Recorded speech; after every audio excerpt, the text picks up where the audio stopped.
Bonjour à tous, donc je m'appelle Renaud Dely, je travaille au Nouvel Obs et je suis content de vous retrouver. Merci beaucoup d'être présent cet après-midi pour cette deuxième table ronde. Cette deuxième table ronde donc, qui a été introduite à l'instant par Laurence Vanin et dont le titre de ce débat, je vous le rappelle, l'islam est-il soluble dans la liberté de conscience et la démocratie?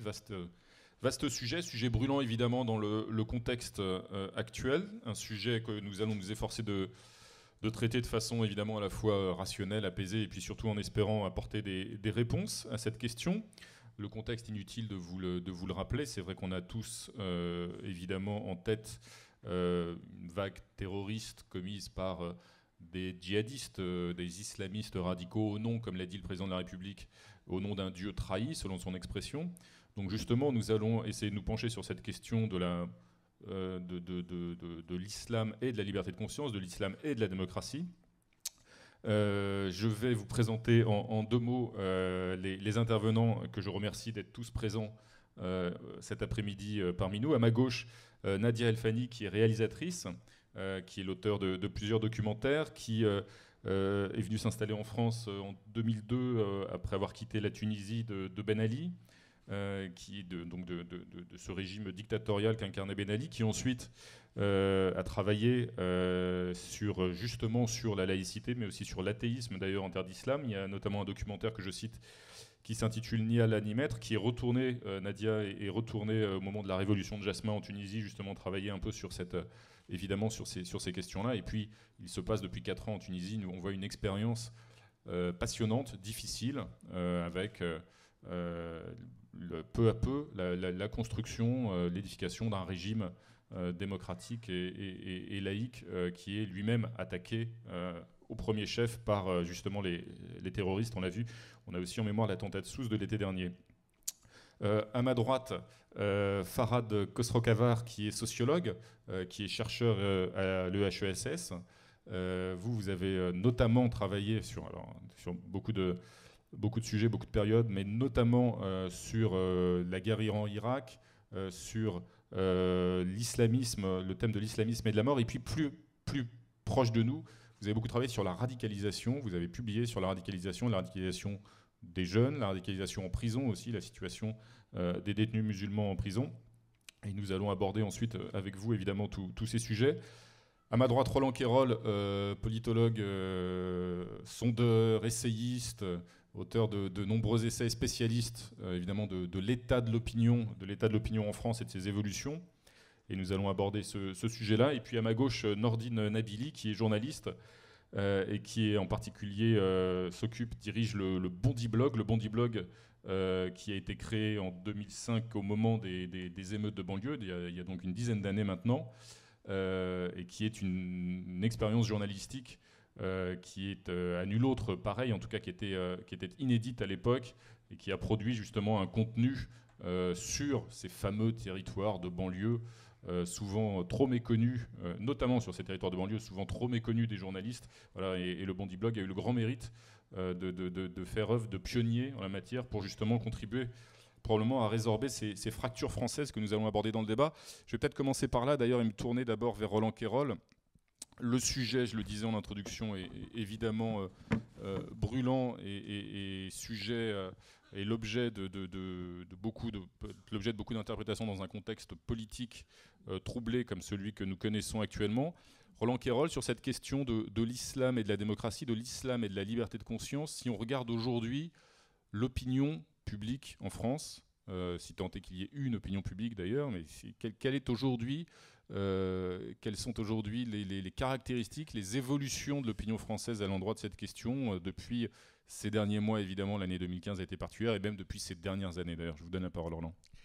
Alors, je vais essayer de te répondre. Renaud, je voudrais d'abord que tu me permettes de dire à tous ceux qui sont ici le plaisir que c'est dans cette période incroyablement troublée, comme tu as dit, après ce que nous connaissons depuis 15 jours et avant les élections de dimanche, d'avoir cette parenthèse formidable de vous retrouver dans ces rencontres de Cannes qui sont un moment privilégié à la fois de réflexion et de convivialité.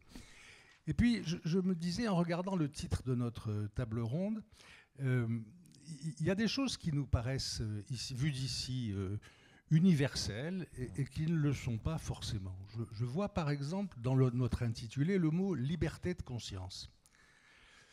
Je me rappelle quand, dans les 2 semaines qui avaient suivi l'attentat contre Charlie Hebdo, le rédacteur en chef de Charlie Hebdo avait été interviewé par CNN. Il ne parle pas anglais, donc il répondait en français, et on entendait, comme souvent dans ces cas-là, on entendait en arrière-fond ce qu'il disait lui, puis on entendait la traduction. Et il a parlé 2 fois de la liberté de conscience. Et les 2 fois, tout naturellement, la traductrice a traduit « freedom of religion ». Liberté de conscience, c'est un concept qui n'existe pas dans la plupart des langues quand on nous traduit.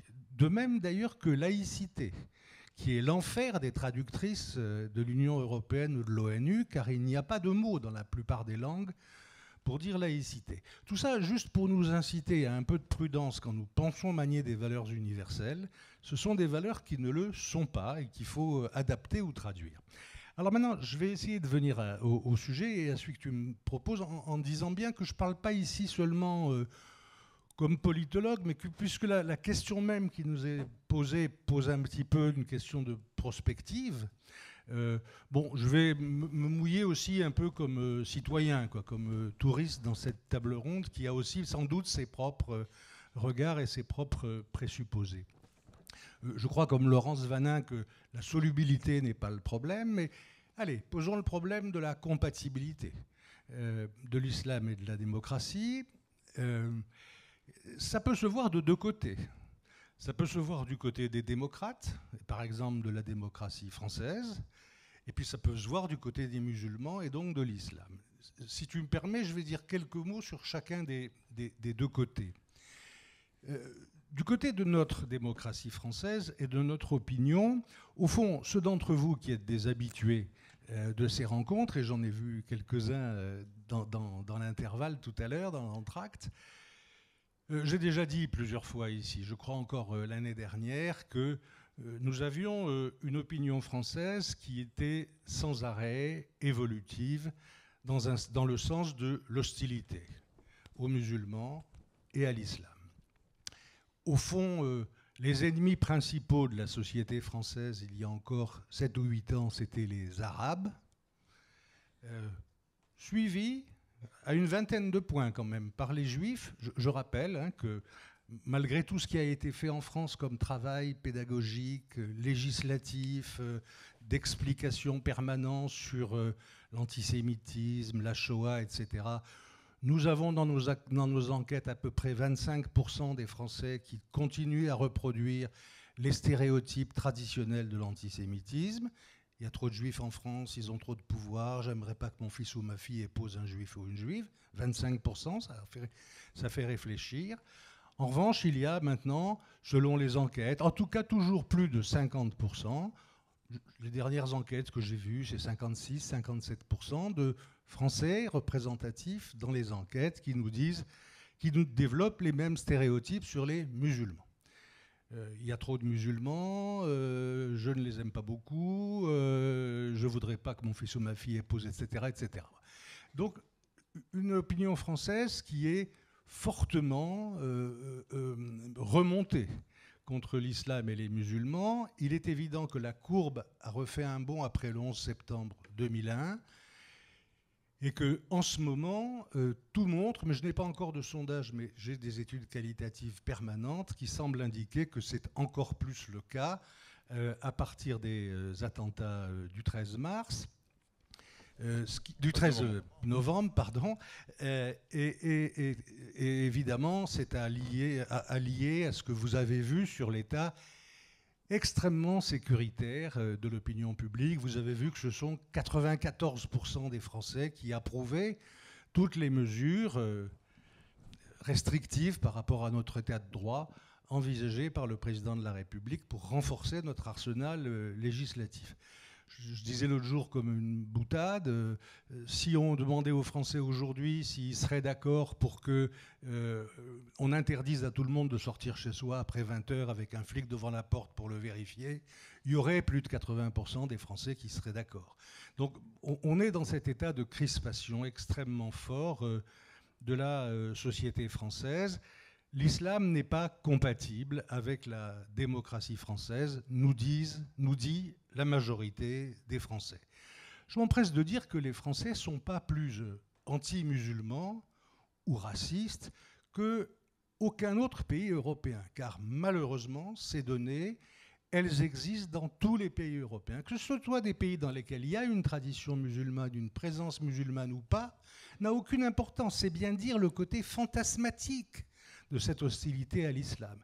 Je vous dis qu'en Suède, en Grande-Bretagne, en Allemagne, en Italie, on trouve les mêmes chiffres de plus d'un Italien, Allemand, etc., plus d'un Européen sur deux, disant à des enquêteurs tranquillement venus les interroger leur hostilité aux musulmans ou à l'islam. Et puis on le voit bien ici dans cette période, ce qui fait monter la principale force contestataire du système, le Front National, c'est évidemment un discours empreint, allez, disons pour faire une litote, empreint de méfiance à l'égard de l'islam. Vous avez vu encore dans cette région même, il y a peu de jours, les déclarations de la tête de liste régionale du Front National expliquant qu'on ne pouvait pas être un bon républicain et porter la djellaba. J'ai grand peur de ce point de vue que votre région ne soit malheureusement en pointe dans les résultats du suffrage universel dimanche prochain. Alors, si je passe de cette constatation à un essai de prospective sur ce premier point, qui serait comment faire pour rendre compatible, moi, je ne peux qu'abonder dans le sens de ce que nous a dit Laurence Vanin. Je crois que le rôle des démocrates, des républicains, si vous préférez ce terme, parce que je vois que Marc Réglet me regarde, je crois que leur responsabilité, c'est d'accueillir, de défendre, de comprendre les musulmans et de les considérer comme des membres de notre communauté, de notre citoyenneté. Pensons, hein, mais vous le savez comme moi, ce que vivent en ce moment la plupart des musulmans de France en termes de crainte sur l'image qu'on donne d'eux, qu'on va leur donner, qu'on va leur accoler de plus en plus. C'est des moments où il faut savoir faire preuve du minimum de fraternité envers ceux qui sont victimes de cet opprobre. Moi, ce qui me fait peur dans la vie politique française, ce sont des mots qu'on emploie pour montrer comment résoudre le problème de la compatibilité. Ce sont les mots d'intégration et d'assimilation. Ça me fait un tout petit peu horreur qu'on semble dire que le débat est entre intégration, qui serait devenu le mot de gauche, et assimilation, qui serait celui de droite. Moi, depuis le 13 mai 1958, je n'aime pas le mot d'intégration. Intégration, qu'est-ce que c'est? C'est le contraire de la désintégration. On veut faire constituer un atome qui n'a jamais existé artificiellement. Assimilation, c'est pire encore, puisqu'on nous explique qu'il faut que tous ceux qui s'installent chez nous utilisent toutes nos coutumes avant d'être considérés comme de véritables citoyens. Je me demande d'ailleurs pourquoi on oublie, parce que peut-être qu'il y en a moins, mais après tout, pourquoi on oublie de dire que c'est scandaleux qu'il y ait des femmes qui portent encore des coiffes bretonnes du côté de Plodéves-le-Christ. Bref, je trouve que ces histoires... Ah, je vois qu'il y a des Bretons dans la salle. Salut les Bretons. Alors, moi je suis favorable... Je trouve que moi, pour tout dire, j'en ai assez de ceux qui emploient tous ces mots pour nous faire des diatribes contre le communautarisme. Je crois qu'en rien, ce pays est menacé par le communautarisme. Je crois qu'il faut accepter, même s'il y a ici ou là des communautés, que la République, que la démocratie jouent un jeu d'insertion par rapport à ces communautés, sans que chacun soit forcé de perdre ses racines. Moi, quand j'allais voir des matchs de foot ou participer à des matchs, moi plutôt de basket ou de hand, et que j'avais la joie de porter les couleurs de l'équipe de France, d'abord on ne se sentait pas obligé de chanter la Marseillaise, on l'écoutait avec respect. Maintenant, si on ne devient pas des braillards patriotards de Marseillaise, les gens qui sont devant leur poste, assis assis devant leur poste, disent « Mais regardez ces types, ils ne chantent même pas la Marseillaise ». Mais enfin, qu'est-ce que c'est que ces obligations d'une république qui devient de plus en plus... Ah, je vous ai dit que j'allais me mouiller. Qui devient de plus en plus une république punitive. Si vous voulez, dans le débat qui a opposé... Enfin, le débat qui a opposé récemment Emmanuel Macron à Manuel Valls, où Macron a dit qu'il fallait que la société française sache reconnaître les erreurs sur lesquelles s'était construit le terreau qui a permis la progression de la radicalisation et du djihadisme, qu'Emmanuel Valls puisse lui répondre « mais c'est scandaleux d'aller chercher des excuses au djihadisme », je prouve que ça montre à quel point... Oui, mais si vous trouvez qu'il a raison, parce que la phrase que j'ai rappelée de Macron est une excuse au djihadisme, ça veut dire que c'est un viol pur et simple de la liberté d'expression. Car en rien, Macron, dont je ne suis pas un des amis, n'avait dit cela. Donc voilà, mon premier point, c'est ça, pour dire que sur ce premier point, qui est l'accueil à la compatibilité de la part de notre démocratie, je nourris aujourd'hui un certain pessimisme et j'ai peur d'être confirmé dimanche soir dans les urnes. Deuxième point, vu de l'autre côté. Moi, il se trouve tout à fait par hasard que la seule religion que j'ai apprise, c'est l'islam, parce que je vivais dans un pays de protectorat où il y avait eu à un moment un résident général, un militaire, cher ami, qui avait eu cette idée d'obliger tous ceux qui étaient dans les écoles et lycées à avoir tous les jours un cours qu'ils avaient baptisé d'institution musulmane. Et donc moi, qui n'a jamais fait des programmes d'éducation religieuse des autres religions, j'ai appris tout cela dans une époque qui était par ailleurs une époque de terrorisme. Oh, je ne vais pas revenir sur ces souvenirs-là, je le ferai peut-être à un autre moment. Mais en effet, il me semble que tel que je vois aujourd'hui aller de façon très large les sociétés musulmanes, elles ne sont pas non plus extrêmement compatibles avec la démocratie. Pardon pour l'exception possible de la Tunisie, et bravo aux efforts permanents de la Tunisie, mais enfin, on n'a pas encore beaucoup de pays musulmans qui nous montrent l'exemple d'un fonctionnement d'un système politique démocratique. Alors, je sais bien que comme toutes les autres religions, l'islam est par nature d'une nature totalitaire. C'est à la totalité de l'individu et d'un système qu'on s'adresse. Et après tout, le christianisme a pas mal fabriqué de régimes absolus ou totalitaires. Et après tout, il a fallu attendre 1926 pour que la papauté condamne l'action française et reconnaisse en France la République. Donc on peut se dire, au fond, attendons un peu, dans 7 siècles, le problème sera résolu. Bon, s'ajoute évidemment, je vais très vite parce que tout ça va de soi, une acception de plus en plus souvent littérale du texte sacré. Et on sait que toutes les conceptions littéralistes sont des conceptions fondamentalistes, malgré ce que Laurence nous a dit sur les hadiths. Rappelons-nous que l'islam a pu être au tout début, notamment chez les sunnites, un véritable territoire de liberté de débat, mais depuis le 8e siècle, que la religion musulmane s'est beaucoup livrée aux caprices des chefs politiques absolutistes et d'imams ou de docteurs de la loi mis à leur service. Reconnaissons qu'il y a quand même des choses dures à passer pour la lecture littérale, notamment, évidemment, le problème de la femme. Je vois dans mon pays d'origine, il y a une loi plus progressiste que celle de la plupart des pays musulmans sur le statut de la femme, mais on n'arrive pas à faire passer un texte sur l'héritage, parce que sur l'héritage, là, il y a directement des passages du Coran.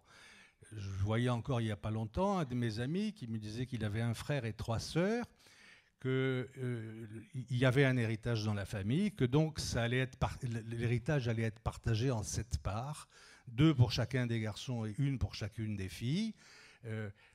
L'une de ses sœurs étant vraiment dans un état de nécessité, elle avait demandé aux frères s'ils pouvaient accepter de partager en 5 et pas en 7. Et il me disait, mon frère, et son frère c'est pourtant un bourgeois libéral de Rabat, m'a dit non, c'est la loi et c'est sacré, on ne change pas ça. Donc voilà, il y a tout de même là des efforts à faire qui tiennent au texte. Je t'en termine, Renaud, pour dire que le problème me semble être donc, comme ça en le regardant de très loin et de l'extérieur, de l'attente d'une nécessaire réforme. Réforme de l'islam au sens où on a parlé de réforme dans les autres religions. Le problème, pourquoi est-ce qu'on n'a pas de réforme qui ait tellement bougé ? Je dirais dans beaucoup de pays, notamment dans l'islam sunnite, parce qu'il n'y a pas de clergé, et que c'est très difficile d'avoir une autorité qui vienne dire quelles doivent être les interprétations modernes à donner à la loi musulmane, d'autant que les interprètes de la loi divine sont souvent de véritables crétins, ou des gens qui sont entièrement à la solde du pouvoir ou de la classe dominante.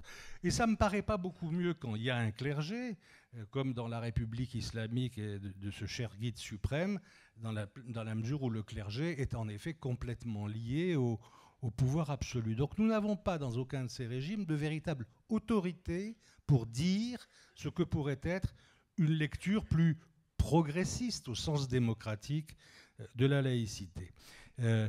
Moi, ce que j'espère, c'est que pour dégager cette voie, on aura besoin de plus en plus d'intellectuels, révisionnistes, réformateurs, et qui fassent collectivité. Un Luther, un Calvin, mais qui ait un sens collectif, parce que ça n'est pas un homme ou même un tout petit groupe d'hommes qui pourront provoquer ce mouvement. C'est vous dire que là encore, et je termine là-dessus Renaud, d'une part je dirais la compatibilité, c'est pas demain la veille, mais comme je suis un démocrate d'un optimisme fondamental, au cœur je garde absolument l'espoir parce qu'il y a des tas de gens qui se battent. Merci. Merci Roland Quérol.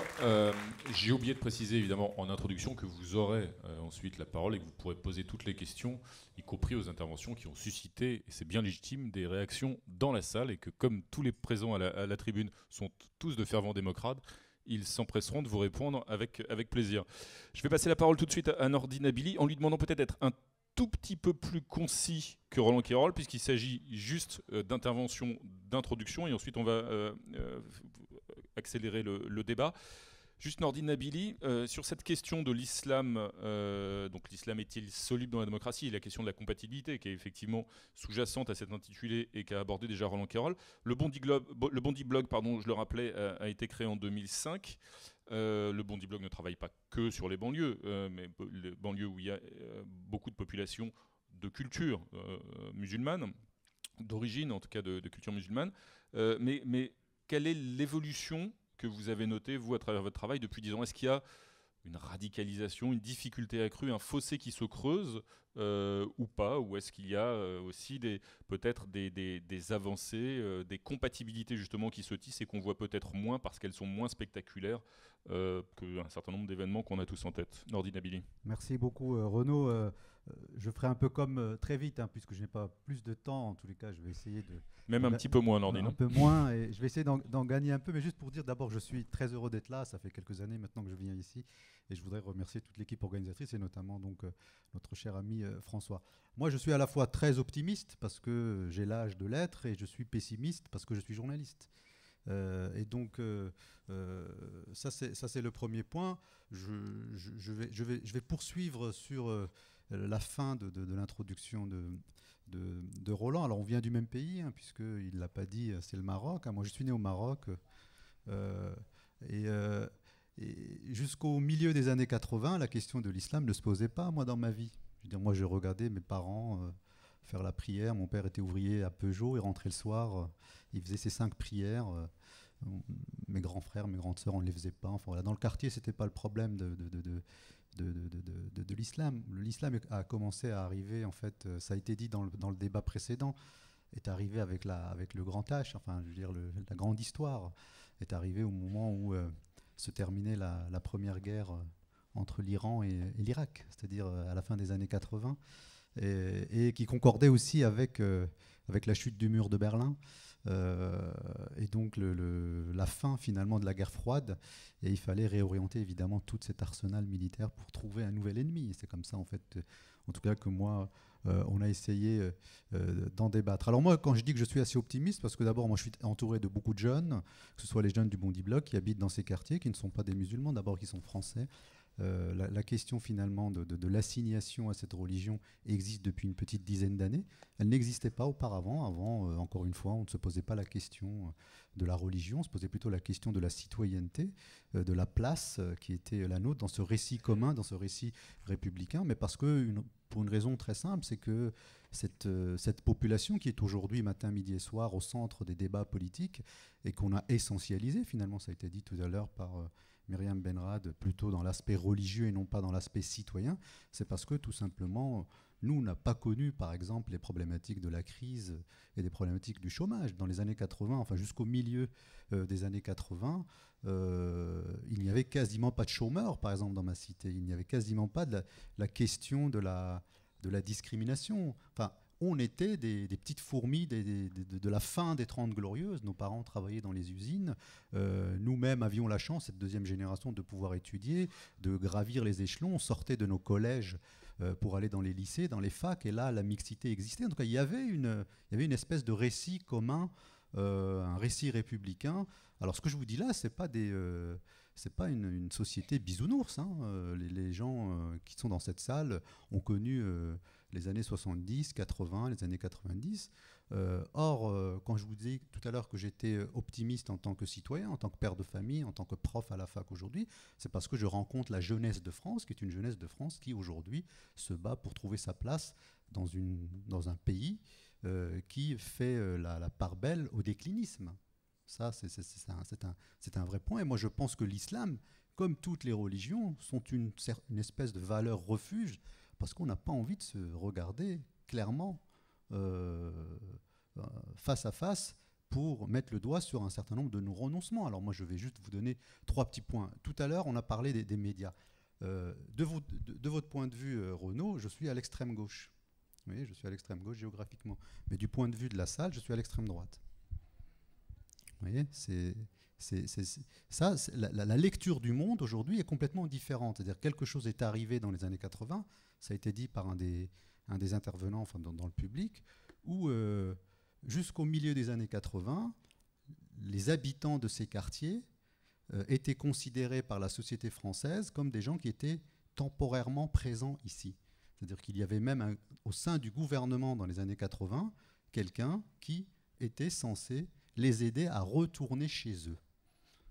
Et au début des années 80, il y a eu ce qu'on a appelé la marche contre le racisme et pour l'égalité, qui a été très vite transformée en marche des beurs. C'était une marche où il y avait la jeunesse de France, la jeunesse lyonnaise.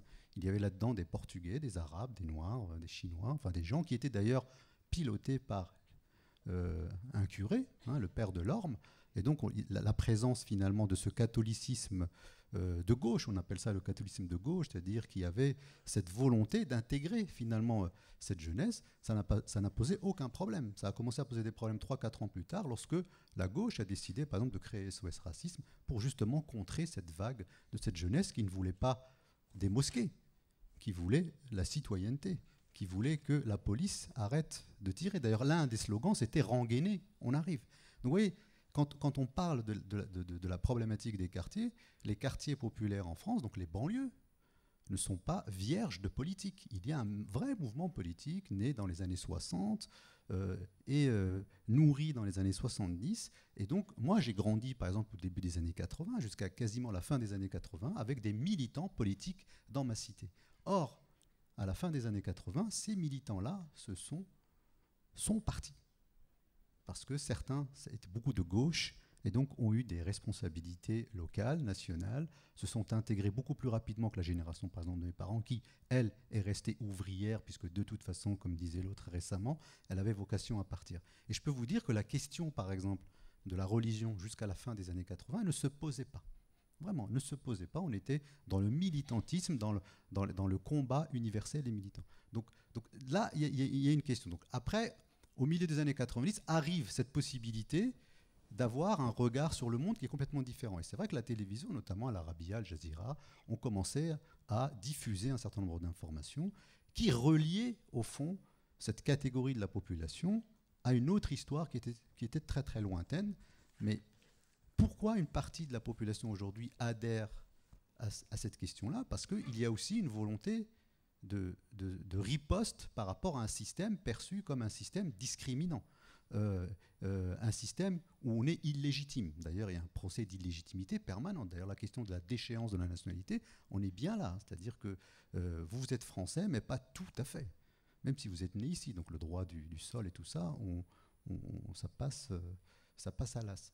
Le troisième point, c'est que la jeunesse de France aujourd'hui, qu'on le veuille ou non, quel que soit le débat que nous avons aujourd'hui, d'ailleurs le débat en France, il est plutôt...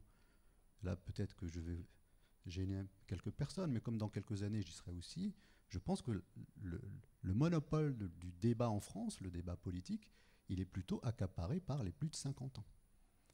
Et ça, c'est un vrai problème. C'est un vrai problème aujourd'hui. C'est-à-dire que la jeunesse de France ne débat pas de la société dans laquelle elle est censée vivre, se construire un destin, et ainsi de suite.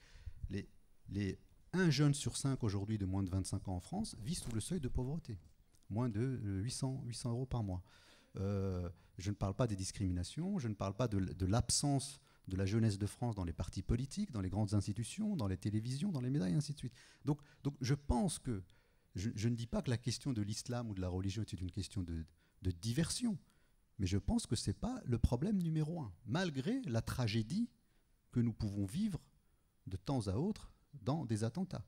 Et ce qui m'inquiète le plus, c'est pas tant, et là peut-être que je peux être cynique en disant ça, ce n'est pas tant que de temps à autre, un groupuscule passe par les mailles du filet et crée un carnage. Ce qui m'inquiète le plus, c'est la manière dont nous gérons, nous, l'après-attentat. Puisque un attentat aujourd'hui, et quelle que soit la revendication, il a deux niveaux. Le premier niveau, évidemment, c'est le sang, le carnage, l'effroi, la barbarie. On voit tout ça aujourd'hui à la télévision, dans les 2 heures. Moi, j'étais au Stade de France avec mon fils de 17 ans. On a pris très vite conscience de la tragédie. Voilà, on est parti comme tout le monde. Mais ce qui est le plus dangereux pour nous, et ce dont nous devons travailler, notamment avec les nouvelles générations, c'est l'après-attentat. C'est cette fameuse injonction à ne plus réfléchir, à ne plus pouvoir dire autre chose que ce qui nous est imposé ou ce qui nous est finalement obligé d'invoquer pour ne pas passer pour quelqu'un qui soit dans le registre du bien ou du mal. Donc pour moi, la question religieuse, elle est secondaire. En tous les cas, je peux vous l'assurer, les jeunes qui sont à mes côtés, et encore une fois, les jeunes qui sont à mes côtés ne sont pas des jeunes issus de classes moyennes, supérieures ou des classes bourgeoises. Ce sont des jeunes qui sont issus de milieux populaires et qui, eux, aujourd'hui, ont envie d'étudier. Ceux qui ont étudié veulent des stages, veulent des emplois. Ceux qui ont des emplois veulent se marier, veulent des logements. Ceux qui ont déjà une vie de couple souhaitent voyager, avoir des enfants, et ainsi de suite. Donc moi, je n'ai pas le sentiment, lorsque je suis au quotidien dans mes activités, que ce soit à l'université ou avec les jeunes du Bondi Blog, que la question centrale, c'est l'islam. La question centrale de l'islam, elle nous est imposée, malgré nous, moi je suis journaliste et je l'assume aussi, par un certain discours anxiogène qui fait que nous sommes, malgré tout, loin des préoccupations réelles, même si effectivement, techniquement, l'islam pose un certain nombre de problèmes aujourd'hui auxquels la société française doit y répondre. Voilà. Justement, merci Nordine Abili. On va peut-être faire tourner la parole. Merci Nordine Abili. Justement, l'islam pose des questions, vous le disiez, et des questions en relation, des questions techniques, mais la question de savoir si l'islam est soluble dans la démocratie, comme ce qui est l'intitulé du débat. Nadia El Fani, vous y êtes heurté directement à cette question, vous y êtes attaqué, si je veux dire, vous êtes coltiné en Tunisie, en travaillant sur la Tunisie. à travers vos documentaires, à travers tout votre travail. Vous avez d'ailleurs subi des menaces de la part de radicaux, d'islamistes radicaux, etc. Donc, quel est l'enseignement qu'on peut avoir de l'évolution de la Tunisie aujourd'hui et depuis quelques années? On voit bien que Ennahda, lorsque Ennahda était au pouvoir, cette question, Ennahda est un mouvement qui ne semblait pas particulièrement considérer que l'islam, en tout cas tel que Ennahda le préconisait, était compatible avec l'installation d'une démocratie en Tunisie. Vous dites Ennahda ne pensait pas que... Ennahda est-ce que la question de la compatibilité de l'islam et de la démocratie et de la liberté de conscience, elle se pose au premier chef en Tunisie, me semble-t-il, en tout cas depuis 2011, et qu'Ennahda n'était peut-être pas forcément le garant d'un établissement d'une démocratie apaisée et laïque. Bon, je vais répondre à votre question, mais c'est pas du tout ce que dit Ennahda, c'est pas son discours en tout cas. C'est pas son discours officiel, oui, mais c'est pas forcément le... Moi, je voudrais juste apporter une précision. D'abord, l'islam politique, c'est pas vrai, il date depuis très longtemps. Il date pas du tout des années 80, et la question de l'islam politique s'est posée, on l'a dit déjà, dans la lutte d'indépendance. Mais dans les années 70, je suis plus vieille que vous. Moi, je peux vous dire, dans les facs en Tunisie, c'était des batailles rangées entre la gauche, non mais en Algérie aussi.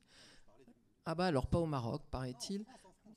Ouais, d'accord. Mais enfin, l'islam politique est quelque chose qui existe depuis de nombreuses années, et on a encouragé la montée des mouvements islamistes, je ne sais pas pourquoi on dit radicaux d'ailleurs, mais enfin des mouvements islamistes en général, depuis les années 70 pour contrer la gauche, qui était très forte dans tous les pays arabes, comme on le sait, que ce soit en Égypte, partout quoi.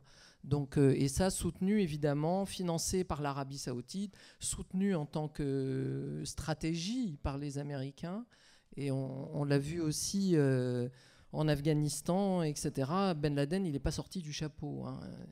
Il a été quand même formé, on le sait, etc. Enfin bon, bref, tout ça, c'est juste pour faire un petit point là-dessus. Alors pour essayer de parler de la Tunisie plus précisément, la Tunisie n'a jamais été laïque, elle ne l'est toujours pas.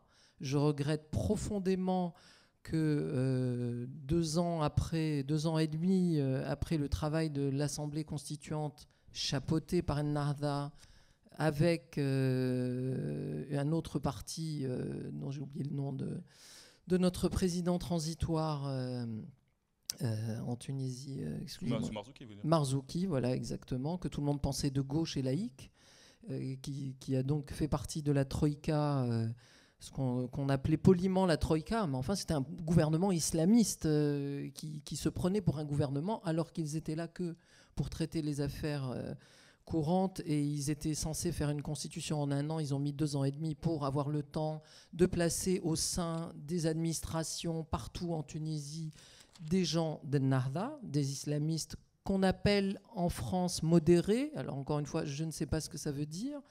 Des islamistes, c'est des islamistes, hein. Leur projet de société, c'est d'instaurer le califat. Alors qu'ils utilisent des bombes ou qu'ils utilisent la démocratie, leur projet de société, c'est celui-là. Donc je ne vois pas en quoi c'est compatible avec la démocratie.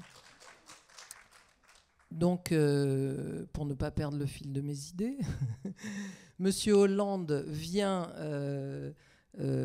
pour saluer cette fameuse constitution qu'ils ont donc mis 2 ans et demi à rédiger.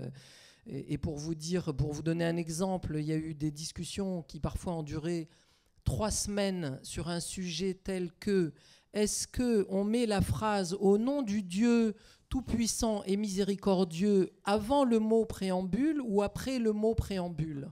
Voilà, pour vous dire en quoi notre constitution est laïque.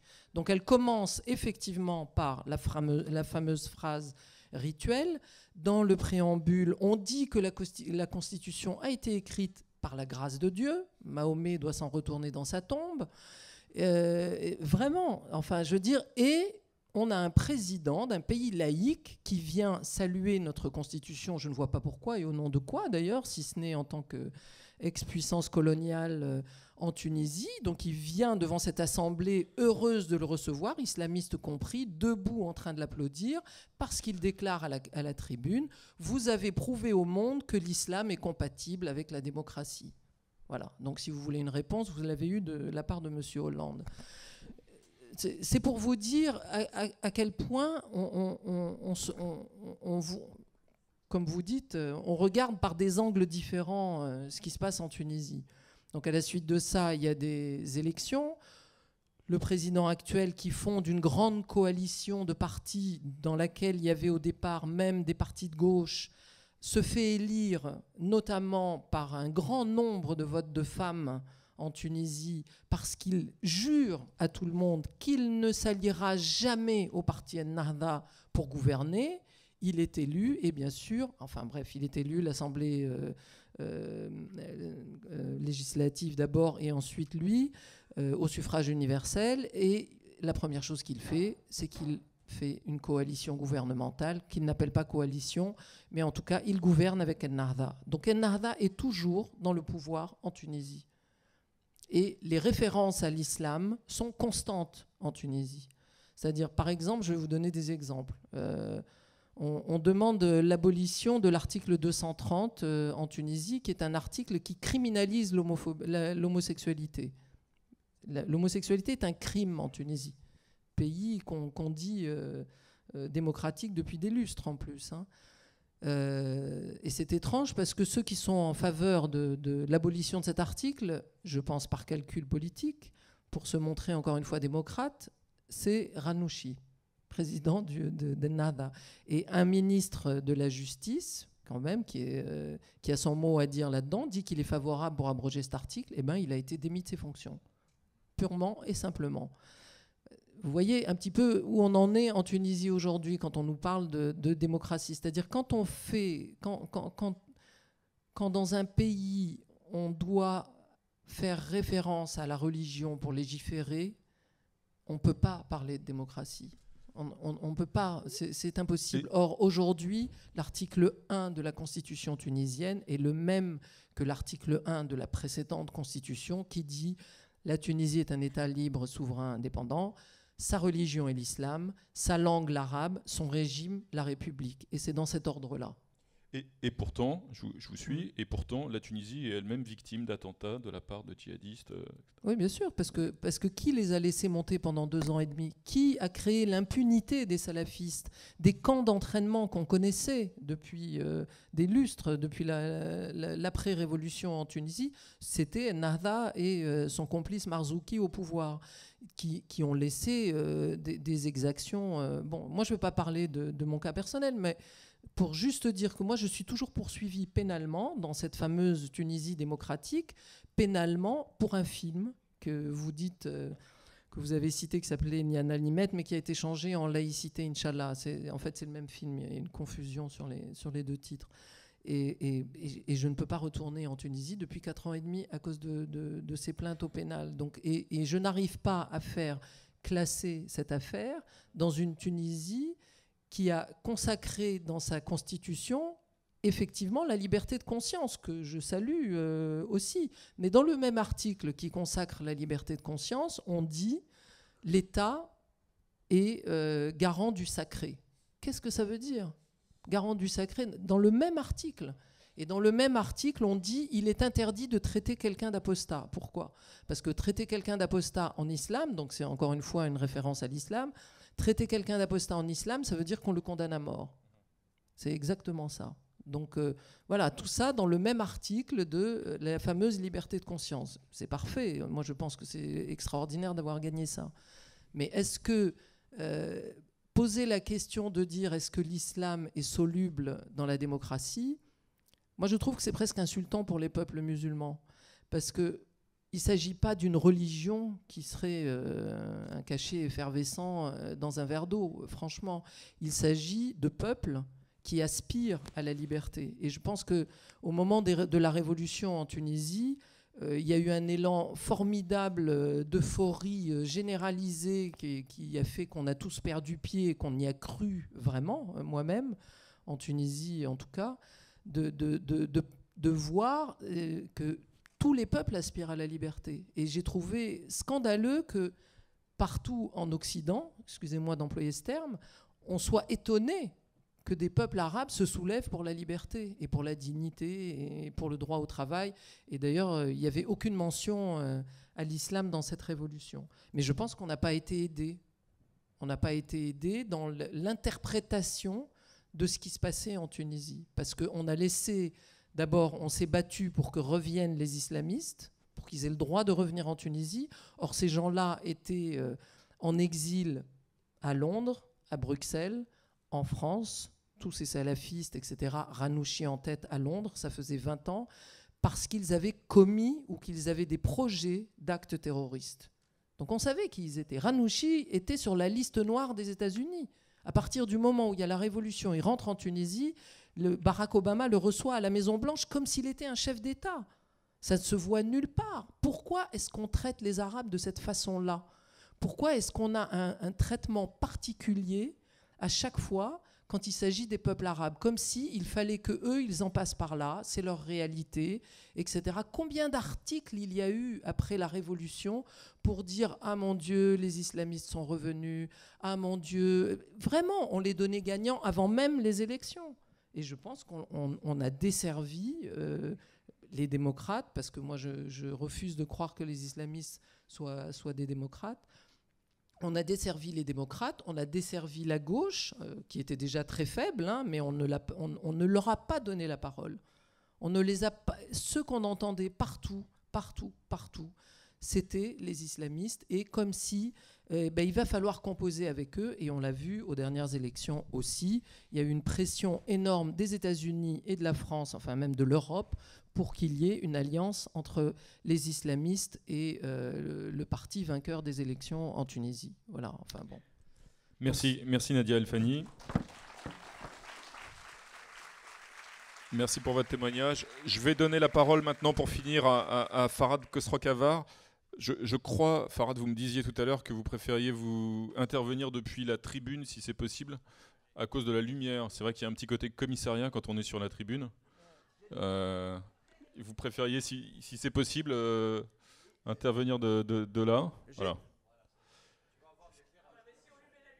Faut pas lui mettre trop, voilà. Alors, j'ai du mal à réfléchir sans lumière. Avec lumière, je risque de ne réfléchir point du tout. Bon, j'essaierai quand même. J'essaierai. Alors, c'est très difficile en 10 minutes d'apporter, si vous voulez, un éclairage sur est-ce que l'islam est soluble dans la démocratie ou non. D'ailleurs, vous voyez bien qu'à juste titre, il ne s'agit absolument pas d'une critique, les intervenants ont des positions, si vous voulez, quelquefois simultanément, diamétralement opposées. D'un côté, on dit qu'il y a l'islamophobie, ce qui est vrai en Europe. De l'autre côté, on affirme que les musulmans ne sont pas capables de se réformer démocratiquement, ce qui signifierait qu'il y a aussi un vrai problème dans l'islam. Et par conséquent, si on va jusqu'au bout de cette logique, l'islamophobie d'un certain nombre de membres de la communauté nationale ne serait pas infondée. Je veux dire, on est tous, pas seulement l'un des intervenants, mais nous sommes tous dans cette espèce d'impasse en termes de pensée. Mais je pense qu'il y a d'abord, il faut introduire la dimension historique. Si on regarde l'Europe, il y a eu quand même pendant 400 ans des guerres de religion. Entre protestants et les catholiques, Dieu sait que ce n'était pas gai. Les guerres de 80 ans, 100 ans, les guerres de 30 ans qui ont tué énormément de monde, si vous voulez, et qui ont été là et qui ont formé l'Europe et qui ont abouti à des formes de paix, mais beaucoup plus complexes qu'on ne le pense. Par exemple, en Suisse, on a des études qui montrent comment la paix entre protestants et catholiques s'est faite non pas à partir d'une vision ou d'une idéologie de tolérance, mais à partir d'une fatigue. C'est-à-dire, à force de s'entretuer, on s'est bien rendu compte qu'il était impossible de continuer. Donc, cette espèce de fatigue a été à l'origine, si vous voulez, bien avant même l'idéologie de la tolérance qui a été celle de Locke, de Voltaire, etc., si vous voulez, au XVIIIe siècle. C'est vraiment, il y a des formes historiques de compromis qui n'ont rien à voir avec la tolérance et qui se construisent à partir de l'épuisement d'un modèle de conflit. Alors, pour ce qui est de l'islam, il y a une sécularisation tardive de l'islam. Et cette sécularisation tardive se traduit aussi par un certain nombre de conflits qui s'expriment, si vous voulez, comme on le voit actuellement dans les pays musulmans et ailleurs, avec un effet de domination qui n'existait pas en Europe. Domination de l'Occident, pour n'en donner qu'un exemple. Daesh a été constitué comme État, si vous voulez, dangereux à partir des années 2012-2013. Dangereux, je veux dire, s'étendant territorialement. Bon, qui en est le responsable? Quand on réfléchit à cela, il n'y a pas que l'Occident, mais quand même, les États-Unis envahissent l'Irak en 2003 au mépris du droit international. C'était interdit. Les Nations Unies n'ont pas donné leur accord. Alors, on envahit. Après, les conséquences échappent aux États-Unis. Il y a plusieurs centaines de milliers de morts dans la société civile et ailleurs. Et après, c'est le pouvoir qui est pris par des chiites qui sont majoritaires, ce qui met mal à l'aise les sunnites qui étaient minoritaires, mais qui, sous l'Empire ottoman et après sous Saddam Hussein, si vous voulez, avaient le pouvoir. Et on aboutit à des formes de non-État, ce qui fait que, par exemple, Daesh, avec quelques centaines de personnes, quelques centaines de militants, vient, envahit des parties de l'Irak, Mossoul, etc., alors qu'il y avait 30 000 militaires irakiens qui n'ont pas combattu. Ce qui fait le côté meurtrier de Daesh, et on sait très bien que les attentats du 13 novembre ont été commandités par Daesh. Je ne veux pas dire qu'ils ont eu raison, qu'ils ont eu tort. Personnellement, je pense que ça a été criminel, mais peu importe. Cela étant, la responsabilité historique de la constitution de Daesh est en partie, pas totalement, en partie liée à cette intervention intempestive, illégale, voire criminelle au sens du droit international des États-Unis et de l'Angleterre. Bon, je veux dire, dans ces phénomènes-là, au lieu de poser la question est-ce que l'islam est soluble dans la République, il faudrait poser la question d'abord de la géopolitique, en second lieu des formes de subjectivité qui sont, il est vrai, différentes et qui posent problème aussi au sein des sociétés européennes. En Europe, il y a entre 12 et 18 millions de musulmans.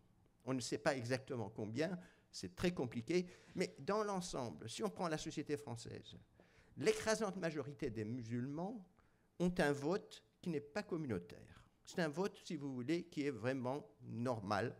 Selon les tendances, ils votent et il n'y a aucune trace de communautarisme dedans.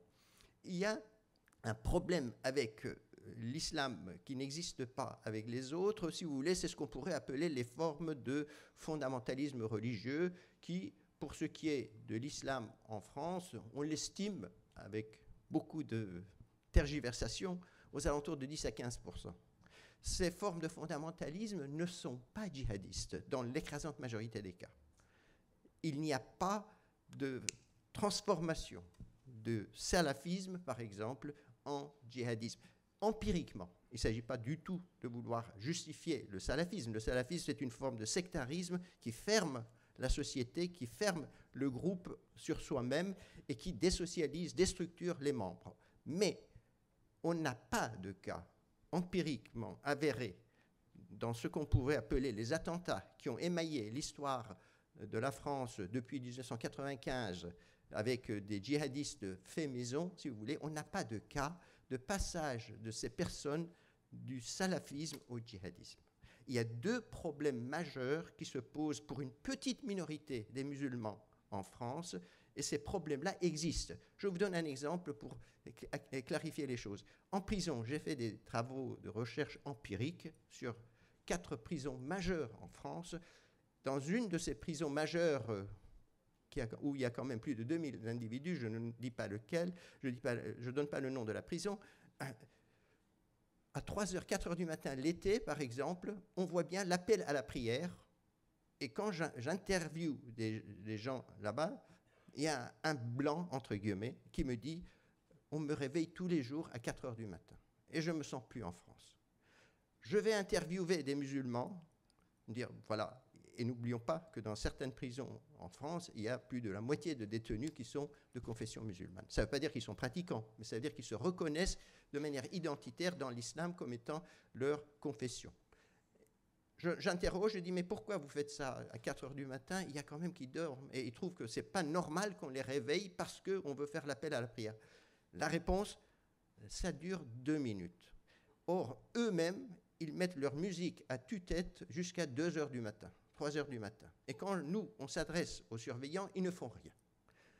Il y a, vous voyez, cette espèce de malentendu constant en prison. D'ailleurs, ça peut être étendu aussi aux banlieues, ça peut être étendu à un certain nombre d'endroits. Il y a cette espèce de malentendu constant dans des formes de sociabilité conflictuelle qu'on surconflictualise en raison même de l'incapacité des uns et des autres à instaurer un dialogue. Moi, je crois que l'élément essentiel, dans la plupart des cas, c'est l'absence de dialogue par le bas, pas par l'État, pas par l'interposition de l'État, pas par l'interposition des imams, pas par l'interposition, si vous voulez, des prêtres ou des pasteurs ou des rabbins, mais c'est la capacité de la société civile à pouvoir se mettre à dialoguer sans interposition d'instances extérieures. Moi, je pense que énormément de cas pourraient être résolus s'il y avait ce dialogue de base. Je peux vous donner des centaines de cas. Je suis en train de faire ce gros livre qui m'écrase d'ailleurs de tout son poids sur l'islam en prison et la prison globalement. Et comme tel, on voit très bien comment il y a de vrais problèmes. Et d'ailleurs, il y a un phénomène en France qui pose problème, pas seulement en France, maintenant en Europe, c'est qu'on pense que toute forme de fondamentalisme se traduit insensiblement en djihadisme. Empiriquement, c'est faux jusqu'à présent. Il se peut que demain, ça change. Mais je fais quand même l'étude de ces phénomènes depuis au moins 1995. Et ça fait quand même 20 ans maintenant. Et je peux vous assurer que quelqu'un n'est pas passé par le salafisme. Il a commis les attentats, si vous voulez, de RER Saint-Michel, avec une dizaine de morts, 8 morts, si mes souvenirs sont exacts, plusieurs dizaines de blessés. Mera n'est pas passé par le salafisme. Il est devenu radical, si vous voulez, en fonction d'un certain nombre de choses que je peux décrire, mais dont je n'aurai pas le temps. Alors, tous ces phénomènes, Medinemouche, Koulibaly, les deux frères Kouachi, etc., ne sont pas passés par le fondamentalisme religieux. Il ne s'agit pas d'approuver le fondamentalisme religieux qui désocialise, qui sectarise, qui rend l'individu en quelque sorte étranger à sa propre société. Mais le problème essentiel, c'est que l'islam, et là j'essaierai de faire une petite conclusion, l'islam est devenu ce que Lacan appelait le signifiant vide. Je vous donne un exemple. À partir de 2013, en France, il y a une nouvelle catégorie de jeunes qui se radicalisent et qui partent en Syrie. Ces jeunes-là ne sont plus des banlieues. Ce sont des gens de classe moyenne.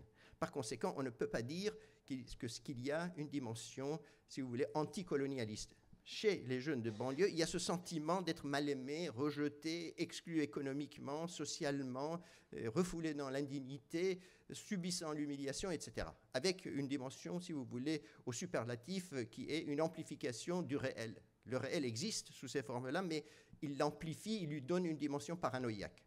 Alors, chez les jeunes de classe moyenne, on n'a pas ça. On n'a pas ce vécu anthropologique. On n'a pas ces dimensions-là. On a d'autres dimensions. Et parmi eux, il y a entre 20 et 30% selon les pays, selon les périodes, de convertis. Et ces convertis n'ont aucun enracinement dans la culture ou la civilisation musulmane. Ces conversions sont des formes nouvelles d'affirmation de soi et qui, surtout chez une nouvelle catégorie, à savoir les adolescents et les post-adolescents, a une signification totalement différente. Finalement, le référent islamique est devenu celui de la religion des opprimés, est devenu l'expression de la provocation. On provoque la société en s'islamisant. Par exemple, des jeunes filles qui portent un foulard hermétique. On sait très bien que parmi les filles qui ont porté le foulard, le voile total, il y avait 25-26%, c'est-à-dire plus d'un quart, qui étaient des Françaises qui n'avaient aucun enracinement religieux. Par conséquent, l'islam devient l'expression d'une révolte, d'une provocation, d'une forme d'affirmation de soi contre la société, d'une forme qui consiste à dire « je vous emmerde », avec un contenu religieux souvent dérisoire. Moi, dans les prisons, j'ai interrogé beaucoup de ces jeunes des cités, et je vous assure que certains s'indignent de ce que l'islam soit humilié, et quand je les interrogeais sur les prières quotidiennes, ils ne les connaissaient pas. En d'autres termes, on est dans une situation paradoxale où d'un côté, il y a une affirmation identitaire au nom de l'islam et de l'autre côté, une forme de désislamisation totale qui fait que finalement, cette réclamation au nom de l'islam est perçue comme une forme d'auto-affirmation plus ou moins gratuite dans un signifiant vide et dont la signification est celui d'affirmation de soi en opposition à la société, en opposition au monde, ou tout simplement pour un rite de passage de l'adolescence à l'âge adulte, qu'on réalise d'ailleurs souvent en Syrie, pour les jeunes adolescents ou post-adolescents. Et on voit bien là aussi l'avènement d'une nouvelle catégorie de jeunes, filles et femmes. Je veux dire, avant, il y avait vraiment, on pouvait compter les femmes et les filles djihadistes, si vous voulez, en Europe, sur les doigts des 2 mains. Or, maintenant, elles constituent plus de 20% de ceux qui sont partis. Ça veut dire quand même 1 sur 5. Donc, on voit bien que ces phénomènes-là, en relation avec l'islam, ont un contenu religieux stricto sensu, quelquefois négligeable. Moi, je vois, par exemple, ces jeunes filles dont certaines se convertissent en 2-3 semaines, et sans connaître strictement rien de l'islam. À partir de quoi? À partir des vidéoséquences de Daesh qui, en un sens, flattent chez elles le sentiment de la virilité de l'homme djihadiste, de la possibilité de créer une sorte de mariage exotique, romantique, fondé sur le fait de transgresser la morosité de la vie quotidienne et des lois, si vous voulez, qui s'imposent à elle, dans l'oubli même du féminisme et de ce qu'on pourrait appeler ses acquis. Bref, l'islam, maintenant, quand on pose la question, est-ce qu'il est soluble dans la démocratie? Moi, je dis, quel islam? Quelle forme de religiosité? Est-ce que dans ces formes de religiosité, il y a vraiment un peu d'islam ou il n'y en a pas? Dans la plupart des cas, je peux vous assurer que l'ingrédient religieux, stricto sensu, est négligeable, epsilon. Par contre, il y a dans certains cas où, par exemple, des jeunes se radicalisent. D'ailleurs, le processus de radicalisation précède l'islamisation. Je veux dire, contrairement à ce qu'on pourrait penser, ce n'est pas parce qu'ils sont musulmans qu'ils se radicalisent. La plupart des temps, c'est parce qu'ils sont désislamisés totalement qu'ils se radicalisent d'autant plus aisément dans leur cas. Et moi, j'ai vraiment énormément de cas empiriques dans les prisons, dans les banlieues, sur lesquels j'ai étudié et qui montrent très bien qu'il y a de vrais problèmes liés à ce phénomène. Donc, parler de l'islam en soi comme étant ou non susceptible d'être dissoute dans la démocratie me paraît être vraiment quelque chose, je veux dire, d'une incongruité totale, parce qu'il faut vraiment catégoriser, il faut vraiment donner un sens à chaque fois à l'islam sous une forme ou sous une autre, sans nier le fait qu'il y a un vrai problème de l'islamisme radical dans le monde musulman, mais aussi, d'une certaine façon, dans les sociétés européennes. Aucune société, indépendamment du fait de sa responsabilité dans un certain nombre de faits historiques qui ont pu favoriser l'islamisme radical comme étant l'expression d'une contre-humiliation, aucune société ne peut supporter d'avoir ces jeunes tués au nom d'une idéologie religieuse. Ça, c'est une évidence. Mais ceux-là même qui ont commis ces attentats, évidemment, ils ont été commandités par Daesh. Mais ce ne sont pas des Syriens ou des Irakiens, c'est des Européens.